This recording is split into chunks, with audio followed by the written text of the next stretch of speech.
എന്തോന്ന് വരൂ എന്തോന്ന് പറഞ്ഞാ എവിടെയെങ്കിലും പോവാന്നാ? എവിടെ പോവാൻ? ഞാൻ അതല്ല നോക്കണേ, ഈ പൂച്ചപ്പെണ്ണിന് എന്തോ പ്ലാൻ ഉണ്ടോ മൊയിലു? ഇവിടെ മക്കളെ കൂട്ടി ഒന്ന് തന്നെ കയ്യേറ്റം ചെയ്യാനാണ് ശ്രമം എന്നാണ് തോന്നണത്.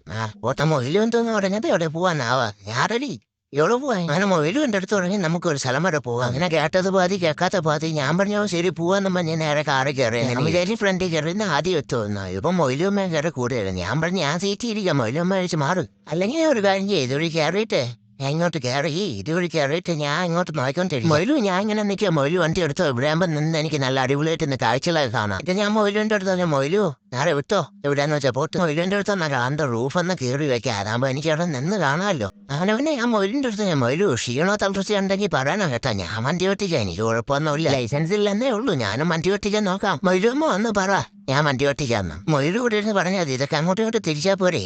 മൊയിലും അങ്ങനെയല്ലേ ചെയ്യണത്, അങ്ങോട്ടും ഇങ്ങോട്ടൊക്കെ തിരിക്കുമല്ലോ, അതേപോലെ ഞാനും തിരിക്കാം. മൊയിലുമോ മൊയിലുമോ ഞങ്ങൾ വിളിയാകില്ല, ഇങ്ങോട്ട് നോക്കിയാണ് ഞാൻ പറഞ്ഞാളെ. ഞാൻ വണ്ടി ഓട്ടിക്കാം, നിങ്ങൾ ഇത്തിരി പറ മൊയിലുവിൻ്റെ അടുത്ത്. ഞാൻ ഇരുന്നാളെ ചലച്ചിരിക്കണ അതുകൊണ്ട് മൊയിലും എൻ്റെ അടുത്ത് പറഞ്ഞു നീ ഉണ്ടായില്ലേ ഇത്തിരി ഇല്ലേ ഒരു കാര്യം ചെയ്ത് നീ ഇങ്ങോട്ട് വന്നിരുന്ന് ഓട്ടിക്കാന്ന് പറഞ്ഞു. അത് കേട്ടപ്പോൾ ആദ്യമൊക്കെ എനിക്ക് ത്രില്ലടിച്ചെങ്കിലും പിന്നെ എനിക്ക് മനസ്സിലായി മൊയിലിനെ ദേഷ്യമെന്നാണ് പറഞ്ഞതെന്നുള്ള കാര്യം അമ്മാതിരിയല്ലേ ഞാൻ ഇവരെ കേട്ട് വട്ടാക്കണ ചില നേരം. ഇത്ര സമയമായിട്ട് കൂടി മൊയിലും എൻ്റെ അടുത്ത് പറഞ്ഞില്ല എവിടെയാണ് പോകണമെന്നുള്ള കാര്യം. എവിടെയോ കൊണ്ട് പോകുന്നുണ്ട്. എന്തായാലും ഒരു കാര്യം മനസ്സിലായി റേഷൻ കടയിലല്ല എന്നുള്ളത്, അതുകൊണ്ടൊരു സമാധാനമുണ്ട്. ഞാൻ കുറച്ച് കഴിഞ്ഞപ്പോൾ തലയൊക്കെ വെളിയിലിട്ട് മൂക്കിന്റെ തുമ്പിൽ കാറ്റടിയൊക്കെ കൊണ്ട് അങ്ങനെ ഇരുന്നു. തല വെളിയിലിട്ടപ്പോഴത്തേക്കും പറഞ്ഞൊക്കെ തൻസരണം കിട്ട ചെവിയാനായി കിടന്ന് കാറ്റത്ത് പട്ടം പുറകു പോലെ പറക്കണുണ്ടായിരുന്നു. അങ്ങനെ കുറച്ച് കഴിഞ്ഞപ്പോൾ ഞാൻ മൊയിലിൻ്റെ അടുത്ത് വെച്ചു മൊയിലു നമ്മൾ ബാക്കിലോട്ടാണ് പോണത്. ഇത്രയും നേരം നമ്മൾ ഫ്രണ്ടിലോട്ടാണ് കാർ ഓട്ടിച്ചോണ്ടിരുന്നത്, ഇപ്പം ബാക്കിലോട്ട് കാർ ഓട്ടിക്കണം. എന്തായാലും ഇത്രയും സ്പീഡിൽ ബാക്കിലോട്ട് കാർ ഓട്ടിക്കുന്ന മൊയിലും ഒരു കില്ലാടിയാണ്. എന്നാലും മൊയിലുമ്മ ഈ മൊയിലും എങ്ങനെ ബാക്കിലോട്ട് ഓട്ടിക്കാൻ പഠിച്ചത്? പിന്നെയാണ് ഞാൻ ആ നഗ്ന സത്യം തിരിച്ചറിയുന്നത്. വേറെ ഒന്നുമല്ല, മുന്നോട്ട് തന്നെ അടികൊണ്ടത് ഞാൻ തിരിഞ്ഞിരുന്ന പിന്നെ അങ്ങനെയല്ലേ എനിക്ക് തോന്നുള്ളൂ. എന്തായാലും ഇവിടെ എങ്ങനെയായിരുന്നു ഈ മൂക്കിന്റെ തുമ്പത്ത് ഇങ്ങനെ കാറ്റടിയോണ്ടിരിക്കുക എന്തേ സുഖമെന്നറിയാം. അല്ലെങ്കിൽ ഞാൻ ഇവിടെ അടിച്ചു പൊളിച്ചല്ലേ ജീവിക്കണം, നിങ്ങൾ കണ്ടിട്ട് മനസ്സിലായില്ലേ. നാക്കുമ്പള്ളിയിലിട്ട് ഞാൻ അങ്ങനെ ഇവിടുത്തെ വർത്തനം തന്നെ അങ്ങനെ ഇരുന്നു. ഇടയ്ക്ക് ഞാൻ മൊയിലിൻ്റെ അടുത്ത് ചോദിച്ചു മൊയിലു ഇത് എത്ര ദൂരം ഉണ്ടോ? അപ്പം മൊയില് പറഞ്ഞ് കുറച്ച് ദൂരം ഉണ്ടെന്ന്. അങ്ങനെ പിന്നെ ഞാൻ നാവലിയിലുള്ള കാഴ്ചകളാകാൻ അങ്ങനെ ഇരുന്നു. എന്നാൽ ഡ്രസ് കൊണ്ട് വെട്ടാ ഞാൻ ഇരുന്നൊക്കെ പോവാ. വന്ന് മൊയില് ചേട്ടൻ ചെറിയൊരു പരിഭവമൊക്കെ ഉണ്ട്, വേറെ ഒന്നുമല്ല. ഇത്രയും നാളും മൊയിലോ മേലെ മൊയില് ചേട്ടനെ നോയിക്കൊണ്ടിരുന്നത്. ഇപ്പൊ എന്നെ കിട്ടിയപ്പോഴത്തേക്ക് 24 മണിക്കൂർ എന്നെ എടുത്ത് വെച്ചുകൊണ്ട് പോവുള്ളൂ എവിടെയെങ്കിലും പോകണമെങ്കിൽ. പിന്നെ ആ വിഷമം മാറ്റാൻ പൂച്ചപ്പെണ്ണാത്ത കമ്പനി ഉള്ളതുകൊണ്ട് മൊയില് ചേട്ടൻ അതിലങ്ങ് അഡ്ജസ്റ്റ് ആയി പോകണം. പിന്നെ ഞാൻ കുറച്ച് കഴിഞ്ഞപ്പോഴത്തെ മൊയിലിൻ്റെ അടുത്ത് ചോദിച്ചു മൊയിലു ഞാൻ ഓട്ടേക്കിനാ വണ്ടി കൈകാലൊക്കെ തളർന്നാ. ഇതിനിടയിൽ ഞാൻ കോട്ടോ ഇടുന്ന കണ്ടോണ്ട് മൊയിലിൻ്റെ അടുത്ത് പറഞ്ഞു നീ വണ്ടി ഓട്ടിച്ചാൽ കൊള്ളായിരിക്കും. മൊയിലു വേറെ ഞാൻ വണ്ടി ഓട്ടിച്ചാൽ മൊയിലും ഇങ്ങോട്ട് മാറ്. ഞാൻ പറഞ്ഞു ഇഷ്ടപ്പെട്ടില്ല മൊയിലിന്. പിന്നെ ദേഷ്യം വന്ന മൊയില് പറഞ്ഞു എന്നാ പിന്നെ നീ ഇങ്ങോട്ട് കയറി നോട്ടില്ല, ഇനി വേണ്ട മൊയിലും വരെ മടിയിൽ ഇങ്ങനെ ഇരിക്കാൻ വേണ്ട, അതാണ് നല്ലത്. എന്തായാലും കുറച്ചുകൂടെ വെയിറ്റ് ചെയ്യാൻ ഞാൻ എന്തായാലും വളരട്ടെ. അപ്പൊ എന്റെ കൈയും കാലൊക്കെ ഒന്ന് നീളം പറ്റുമല്ല, അപ്പോഴെനിക്ക് ഇരുന്ന് നോട്ടിക്കാനൊക്കെ പറ്റുമല്ല. ഞാൻ വാങ്ങിച്ചു ഒരു താക്കോര് കൊടുത്തോണ്ട് ഞാൻ ഒരു കറക്കോ കറങ്ങിട്ട് വരും. മൊയിലിൻ്റെ അടുത്ത് പോലും പറയില്ലെന്ന് വായിച്ചില്ല. പിന്നെ ഇപ്പൊ ഞാൻ വണ്ടി ഓട്ടി കയറി ആകെ ഒരു കാരണം എന്ന് പറഞ്ഞാൽ വേറെ ഒന്നുമല്ല, എന്റെ കാലെത്തൂല കയ്യെത്തും. കാലെത്തുമെങ്കിൽ ഞാൻ വണ്ടി ഓട്ടിച്ചോണ്ട് ഞാൻ പോവേ എന്നെ ചെയ്യുന്നു. അയക്കോ മൊയിലു? മൊയിലു ചേട്ടാ ഒരു സെന്റോടെ വരണം കേട്ടാ, നമുക്കൊരു കറക്കമൊക്കെ ഇറങ്ങിയിട്ട് വേണം വരെ. മൊയിലുമ്പോ വരും എന്തോടാ മൊയിലു ചേട്ടനെ കൊണ്ടു ഈ മൊയിലുവിനെ കൊണ്ടുവന്ന് നമുക്ക് എല്ലാവരും ചുറ്റി കറങ്ങിയിട്ടൊക്കെ എന്തെങ്കിലും കഴിച്ചിട്ടൊക്കെ വരാം. മൊയിലുവിനെ ഇവിടെട്ട് കറങ്ങാനല്ല ദൂരോട്ടൊന്നും കൊണ്ടുപോകല്ല. എൻ്റെ അടുത്ത് പണ്ട് പറഞ്ഞതാണ് ആലപ്പുഴ കൊണ്ടുപോകാൻ. ഇനി എന്ന് കൊണ്ടുപോകും മൊയിലു ചേട്ടാ അതായിട്ട് കിരിച്ചോണ്ടിരിക്കുകയാണ്. ഇതിപ്പോ എവിടെ എത്തി മൊയിലു? ആ സ്ഥലം എത്തിയത് ഇനിയിപ്പം വഴിയെല്ലാം തെറ്റിപ്പോയാ മൊയിലു. വേണേ ഞാൻ വഴി പറഞ്ഞുതരാം, എന്തായാലും സ്ഥലം എവിടെയെന്ന് പറ. അങ്ങനെ മൊയിലു പറഞ്ഞ നീ മണ്ടേരല്ലേ ഇപ്പൊ എത്തുമെന്ന് പറഞ്ഞു. എന്നാൽ ഈ ഫ്രണ്ട് ദിവസം കൊണ്ട് ഇങ്ങനെ തലയും വെളിയിലിട്ട് ഈ കാറ്റടിയൊക്കെ മൂക്കിൽ കൊണ്ട് ഇങ്ങനെ പോകാൻ നല്ല സുഖമുണ്ട് കേട്ടാ. പിന്നെ വെളിയിൽ ഭയങ്കര കാറ്റായോണ്ട് ഞാൻ പിന്നെ ചെവി ബാക്കിലോട്ട് കുറച്ച് മടക്കി വെച്ച് കേട്ടാ. കാര്യം കാറ്റ് ചെവിയിൽ ഇങ്ങനെ അടിച്ചു കയറി വല്ല പനിയെല്ലാം പിടിച്ച് കിടന്നാൽ പിന്നെ വെളിയിലോട്ട് പോകാനും പോലും പറ്റൂല. പിന്നെ പനി പിടിച്ചുള്ള കാര്യം അറിയല്ല, റേഷൻ കട ചെന്ന് കുത്തിയിരിപ്പ് സമരം നടത്തേണ്ടി വരും. എന്തായാലും ഇവിടെ ഇങ്ങനെ ഇരുന്ന് കാണുന്ന പരിപാടി കൊള്ളാം കേട്ടാ. ഇനിയിപ്പോ ഞാൻ ബാക്കിൽ ചെന്നിരിക്കുന്ന പരിപാടിയൊന്നുമില്ലേ, സാധാരണഗതിയിൽ മൊയിലിയമ്മയുടെ ബാക്കിലാണ് ഇരിപ്പ്. ഇവിടെ ഫ്രണ്ടിൽ ഇരിക്കുന്ന കാര്യം ഞാൻ മറന്നുമല്ല. ഇനിയിപ്പോ ഇനി ഫ്രണ്ടിൽ ഇങ്ങനെ തന്നെ ഇരിക്കണം, നല്ല സുഖമുണ്ട് മൂക്കിന്റെ തുമ്പിലൊക്കെ കാറ്റടിയും കൊണ്ടിരിക്കുക. ഇതിനിടയിൽ മൊയിലുമ്മ കാറിന്റെ ഗ്ലാസ്സിൽ കൂടെ എന്റെ വീഡിയോ എടുത്തോണ്ടിരിക്കുകയായിരുന്നു കേട്ടോ. ഞാൻ പോലും പറഞ്ഞില്ല, നല്ല ഡ്രസ്സ് കൊണ്ട് ഇട്ടാ കാണാൻ. ഇങ്ങനെ അങ്ങനെ പറഞ്ഞു മൊയില് പറഞ്ഞ സർപ്രൈസ് സ്ഥലം എത്തിയാട്ടാ. ഇതാണ് ഇവിടുത്തെ അരുവിക്കര ഡാം.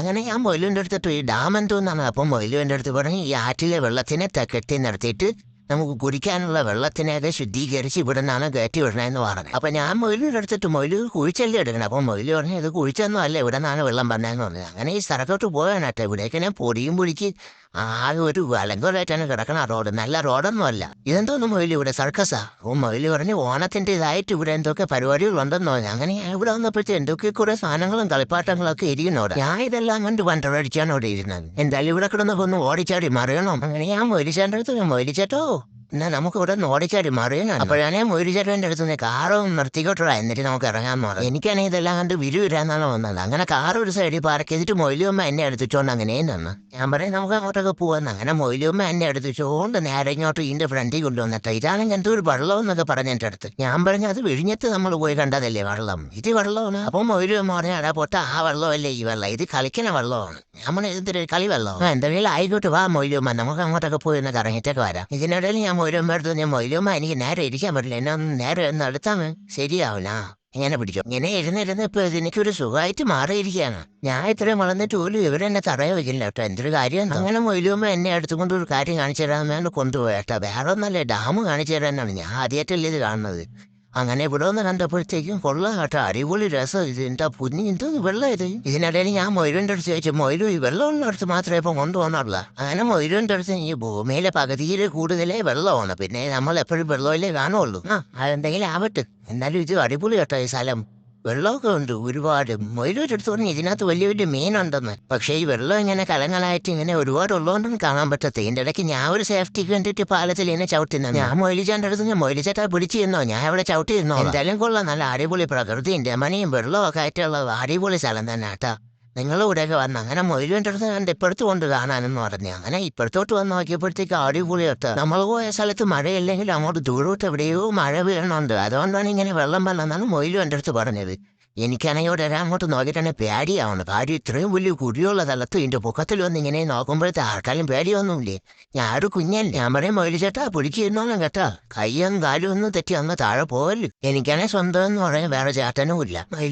മൊയ്ലുമ്മ നമുക്ക് ഇവിടെ നിന്ന് അങ്ങോട്ട് പോവാം. എനിക്കാണെങ്കിൽ ഇവിടെ എന്നൊരു പേടിയാണ് മൊയ്ലുമ്മ, നമുക്കവിടെ നിന്ന് പോവാൻ മൊയ്ലുമ്മ. നമ്മളെങ്ങാനും 4 പേര് ആരെങ്കിലും ഒരാളെങ്ങനെ വെള്ളത്തിൽ പോയി ആര് രക്ഷിക്കും വെള്ളത്തിൽ. അങ്ങനെ പിന്നെ അവസാനം എൻ്റെ പേടിയും വെപ്രാളൊക്കെ കണ്ടു മൊയ്ലു പറഞ്ഞു വാ നമുക്ക് അങ്ങോട്ടോടെ പോവാന്ന്. അങ്ങനെ ഞാനും മൊയ്ലുമ്മയും കൂടെ വന്ന് ഇപ്പുറത്തൊരു സൈഡിൽ വന്ന് അങ്ങനെ പാവം മൊയ്ലുമ്മ കുറേ നേരം കൊണ്ട് എന്നെ എടുത്തുകൊണ്ടിരുന്നില്ല. അങ്ങനെ മൊയ്ലും പറഞ്ഞു വാ മടി കയറിയില്ലെന്ന് പറഞ്ഞു. ഞാൻ പറയും മൊയ്ലുമ്മ എത്ര നേരം എന്നെ എടുത്തോണ്ട് നടന്നേല്ലേ, ഇനി അവിടെ ഇരി, ഞാൻ ഇവിടെയൊക്കെ നിന്നോളാന്ന് പറഞ്ഞു. അങ്ങനെ മൊയ്ലുമ്മ അവിടെ തളർന്ന് ചാരിയിരുന്നു, ഞാൻ ഇവിടെ തളർന്ന് അങ്ങനെ കിടന്ന. കാര്യം എന്നെ എടുത്തിട്ടുണ്ട് നടന്നേല്ലേ, അപ്പൊ എനിക്ക് ക്ഷീണമില്ലേ. എനിക്കാണെങ്കിൽ ഇവിടെ ഇങ്ങനെ തലയും വെച്ച് കിടന്ന നല്ല സുഖം കട്ട. കാര്യം നല്ല ചെറിയ തണുത്ത കാറ്റല്ലേ അടിച്ചോണ്ടിരുന്നത്, അതൊക്കെ കൊണ്ട് അങ്ങനെ എഴുന്നപ്പോഴത്തേ നല്ല സുഖം. അങ്ങനെ അവിടുത്തെ കുറെ നേരത്തെ വിശ്രമത്തിന് ശേഷം നമ്മൾ തിരിച്ച് വീട്ടിൻ്റെ അവിടെ എത്തിയപ്പോഴത്തേക്ക് ഞാൻ സുഖം ഉറക്കം വരുന്ന ഏട്ടാ മൊയ്ലുമ്മര മടി കിടന്നു. സംഭവം നല്ല കാറ്റടിയും കൊണ്ടല്ലേ കിടന്നത്. അങ്ങനെ കിടന്ന് ഞാൻ തന്നെ അറിയാതെ കിടന്ന് ഉറങ്ങിപ്പോയി ഇവിടെ. ഇതിനിടയിൽ വണ്ടി നിർത്തിയിട്ട് മൊയ്ലു തന്നെ കിടന്നിട്ട് കുറെ വിളിച്ച്. ഞാൻ ഇതൊന്നും അറിയില്ല, ഞാൻ സുഖം പിടിച്ചിരുന്നു പറഞ്ഞില്ല. അവസാനം മൊയ്ലുമ്മ തട്ടി വിളിച്ചോണ്ടിട്ട് ഡേ സ്ഥലമെത്തി എണീരെന്ന് പറഞ്ഞു.